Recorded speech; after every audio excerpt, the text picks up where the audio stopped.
Assalamu aleykum wa rahmatullahi wa barakatuhu e bandiraɓe sehilaɓe janggiyankoɓe ene wayno kadi en garti e windande men hande ko sa janggoton no masirte ko jangate e sa no foti ko masete ko ni foti ari ardi wadde mbaɗen da ni henne ƴetten kuɗɗol boɗowol ngol ay ɗo woni sa e sa kasi ɗo ko as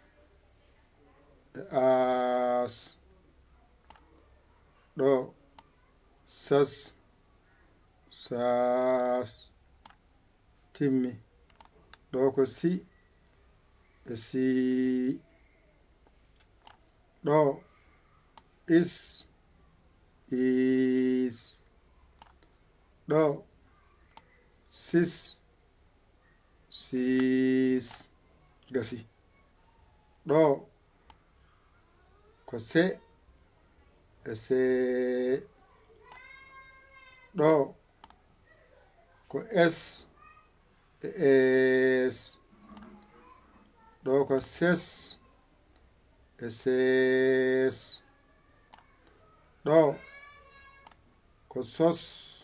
ko sokay e so ɗo ko os e os ɗo ko sos e sos ɗon timmi ɗo ko su e su ɗo ko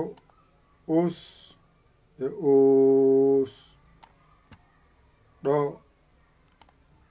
ko sus e sus timmi ngara momten jangen ay momten ha laaɓa jangen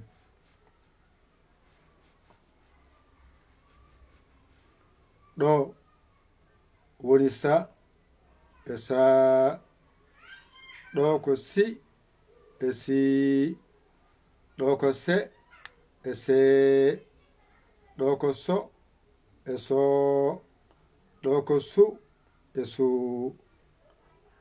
masɗe keedi koye yeeso ɗo ngara bencita masɗe ngado arde as as is is es es sos sos sus sus nga lamba masgal sas sas sis sis ses ses sos sos sus sus timmi ɗo henne ko atan lummi nder ɗo ɗo woni sa sa as as sas sas ɗo ko i uji gon ɗo si si ɗo ko is is ɗo ko sis sis ɗo ko e wonɗo mbiya se se es es ses ses to timmi ɗo ko o wonɗo so so os os sos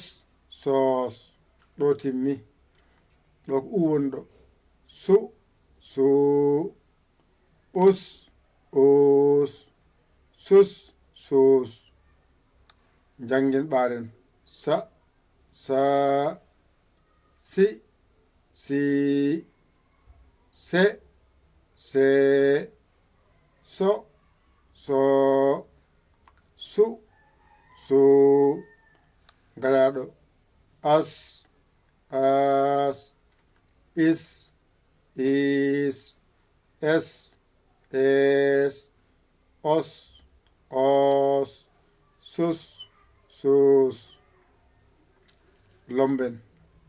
sas sas sis sis ses ses sos sos sus sus. Alhamdulillahi rabbil alamin. Windana men timmi. ƴette kuɗi mon e carnet mon mbañirɗon janngon ɗigga. On koola koye mon ƴewɗon ko baawɗo ɗakkoɗon sara makko o holla on o walla on jiyan laawol. On jiyamana walla on ƴette kuɗi mon mbindon 00 221 77 906 14 81 mbaɗa yaya mbaɗa ɗi jiya wasabo saggir saggere ma a saggani ɗum jinmi walla an keso jiɗo naatde bisimilla ma ndewa ɗon ngara kala indema yettode ma joɓa ko yoɓete ko naata jangga mbawa naftoroɗa. on wonɓe Facebook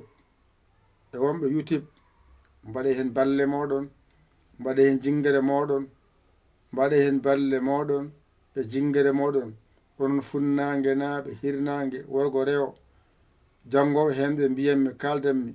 mbaɗe hen balle moɗon e jingere mon